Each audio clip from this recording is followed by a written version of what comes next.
ipinahahatid ko kay Senator Bongo. And ako po ay isang solo parent ng Barangay Kanyugan, Pasig City. And I'm a solo parent with two PWD kids.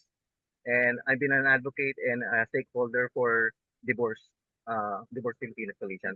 So, ang aking mensahe ay para kay Senator Bongo, kagalang-galang na Senator Bongo. Ako po ay nananawagan sa inyong upang suportahan at ang pagsulong ng diborsyo sa Pilipinas.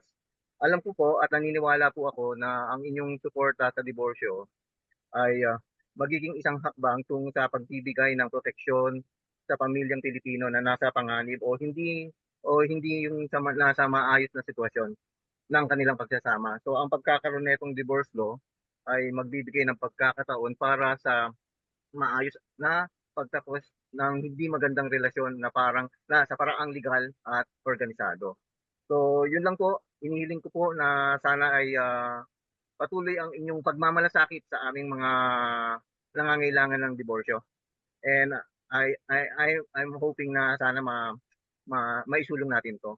Maraming salamat sa inyong pagtangkilik, sa inyong pagmamalasakit din sa kapakanan ng sambayanan at inyong dedikasyon sa pagtataguyod ng mga pulisya na makakatulong sa ikabubuti ng bawat Pilipino. Taos puso po, ako po si Edgar Durano, taga Pasig City. Solo Parent. Thank you.